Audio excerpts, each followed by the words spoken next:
Hey everyone, and welcome to The Explainer. Today, we are investigating what might just be the absolute greatest civilizational mystery in human history. We're looking at a story that entertains, explains, and somehow survives because something deep inside it is actually older than the cultures that carry it. Yep, we're talking about the global flood. But we aren't going to look at it the way you might expect. Instead, we're going to decode the physical and structural reality right behind the myth. Okay, let's dive into this. And, I'm going to start with a kind of provocative question. Do you still believe in Santa Claus? Now, the source material makes it very clear that this question isn't meant to be an insult to anyone's beliefs. Actually, it's a tool. Think about it. When we're kids, we see the red suit, the chimney, the sleigh, and we think that costume literally is the mechanism delivering the gifts. But as we grow up, we realize, well, the gifts were real, the love was real, but the costume was just a culturally inherited story placed right over the actual mechanism. Today, we're going to apply that exact same logic to our ancient past. To really unpack this, the source introduces a super fascinating analytical lens called the TMOA framework, or the mechanics of ancient. This framework argues that, honestly, we shouldn't waste time fighting over which religious text or which cultural myth is the original, literal truth. Instead, we should look at these stories neutrally, as structural memories. Basically, they represent a shared human strategy for preserving knowledge through times of absolute, world-ending collapse. All right, Section 1, the universal anomaly, the exact same story across disconnected civilizations. Now, what's really interesting about this is the undeniable, almost eerie structural overlap between two completely distinct worlds. On one hand, we have Sumerian clay tablets detailing the Epic of Atrahasis. On the other, we have the oral Vedic traditions of India telling the story of Manu. These civilizations were separated by 5,000 kilometers. They had no shared language when these stories took shape, and yet both feature a warned survivor, a warning from a divine or unnatural source, a boat landing on a mountain, and, get this, 7 specific sages accompanying the survivor to preserve knowledge. And if we move further east, we find a variation that changes the costume, sure, but keeps that exact same core. The ancient Chinese text, the Huainanzi, describes a disaster of massive cosmic disorder. So it's not just a river flooding, a literal pillar breaks, the sky tilts, and fire and floods completely ravage the earth. The goddess Nuwa repairs the sky while her brother Fuxi teaches human civilization. This just goes to show that the core memory of a broken world needing repair through preserved knowledge persists even in total cultural isolation. So, the author identifies a highly specific pattern across literally all these cultures, from Atrahasis in Mesopotamia to the biblical Noah to the Islamic Nuh. The names and the theologies change, but this step-by-step structural operator, it remains exactly the same. The system becomes unstable, a warning is given, knowledge and life are heavily compressed into a vessel, the old world is erased, and a new one restarts from that seed. It's like a universal blueprint for civilizational survival.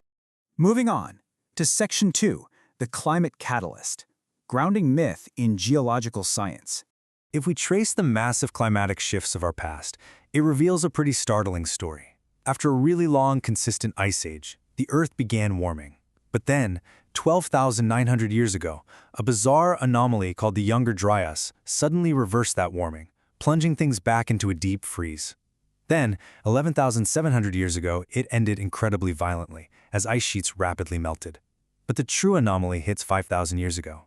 Humans invent writing, and what do? Their very first historical documents talk about a world-ending flood. The author calls this the honest gap between the actual physical catastrophe and the late arrival of written language. We really have to emphasize the sheer, terrifying scale of this event. During the violent end of the Younger Dryas, meltwater pulses caused global sea levels to rise by over 100 meters. To put that into perspective, that is higher than a 30-story building. Coastlines that had been perfectly stable for tens of thousands of years drowned in a geological blink of an eye, submerging ancient forests and completely wiping out entire species of megafauna. So the crucial point here is understanding exactly how ancient people experienced this. The source introduces this brilliant concept of a scale statement. When modern people hear ancient texts say, "the whole world flooded," they usually either take it as a literal, absolute planetary drowning, or they just dismiss it entirely as total fiction. But think about it from their perspective. For a coastal people whose entire inhabited geography, their food system, their ancestral dead were suddenly hundreds of feet underwater, while their whole world truly did end. Section 3. The Egyptian outlier, the civilization that actually denied the flood. When we look closely at these ancient cultures, two distinct types of civilizational memory pop up. On one side, we have rupture cultures, like Sumer, India, and China. They remember a massive, traumatic loss and a restart from a boat. But then, we have Egypt. They're a continuity culture. They have absolutely no myth of a flood survivor. In fact, there's a famous story where an Egyptian priest tells the Greek philosopher Solon that the Greeks are basically like children because they only remember one flood, whereas Egypt's hyper-predictable geography shielded them. Instead of a flood, Egypt remembers Zep Tepi, or the first time, where perfect order was established from the very start by divine architects. So for Egypt, the civilization itself was the continuity container. Their ark wasn't some wooden boat. It was the meticulous, obsessive encoding of astronomical and architectural knowledge right into their society. By perfectly maintaining this sacred geometry and repeating these rituals, a concept they called ma'at, they aimed to prevent civilizational collapse entirely, rather than just survive it. Which brings us to Section 4, the Stone Timeline, Finding the Physical Proof. Look, no one has dug up a literal buried Atlantis or the skeletons of half-fish sages. But we have found Göbekli Tepe in modern-day Turkey. This site proves unequivocally that monumental, highly organized, symbolic architecture was being built around 9600 BCE. That is 12,000 years ago. That falls exactly into the window of the Younger Dryas. It totally shatters the old textbook timeline that said humans couldn't organize or build symbolically until thousands of years later. And this brilliantly illustrates what the source calls the honest gap. You see, ancient texts tell this really consistent story of a prehistorical world swept away by a flood, with survivors carrying wisdom forward. Meanwhile, on the right side, hard scientific dates show a massive environmental reorganization exactly 11,700 years ago, but writing only pops up 5,000 years ago. The pattern is undeniably real, even if exactly how that memory survived orally for so long remains just a spectacular mystery. Section 5. Mask versus mechanism, the core philosophy. All right, this brings us to an absolutely crucial distinction.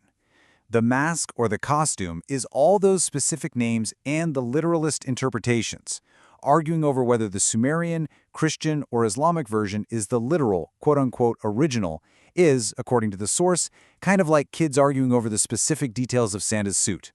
The adult perspective, however, focuses on the mechanism. It looks at the universal process of the warning, the survival operator, and the encoding of knowledge. The author actually summarizes this beautifully, saying the pattern is more fundamental than the mask. Acknowledging that older clay tablets like Atrahasis exist doesn't suddenly destroy the meaning of later sacred texts like Genesis or the Quran. Not at all. Instead, it proves that the deep driving need to encode survival logic and warning systems into a culture is a universal, unbroken human lineage. The mechanism survives the projection. Let's move to Section 6, Building the Modern Ark, and see exactly why this ancient memory matters today. You see, the author sees these ancient myths not as primitive fairy tales, but as absolutely vital warning systems about human arrogance and boundary failure. Because the truth is, the water is always rising somewhere. Today's floods, they might be climate, war, technological collapse, or even AI drift. Every collapsing society in history ignored the warnings right up until catastrophe hit. So the modern ark isn't made of wood. It's made of preserved knowledge, encoded continuity, and structural truth. It is our absolute refusal to let civilization reboot from stupidity. Which brings us to our final, highly provocative thought from the source. Every civilization thinks its world is totally permanent, right up until the water rises. So we really have to ask ourselves, when the next discontinuity comes, will our modern society just sit around arguing over the costume? Or will we be prepared to build a true continuity container to preserve what actually matters? Thank you so much for exploring this with us today. Keep asking those big questions.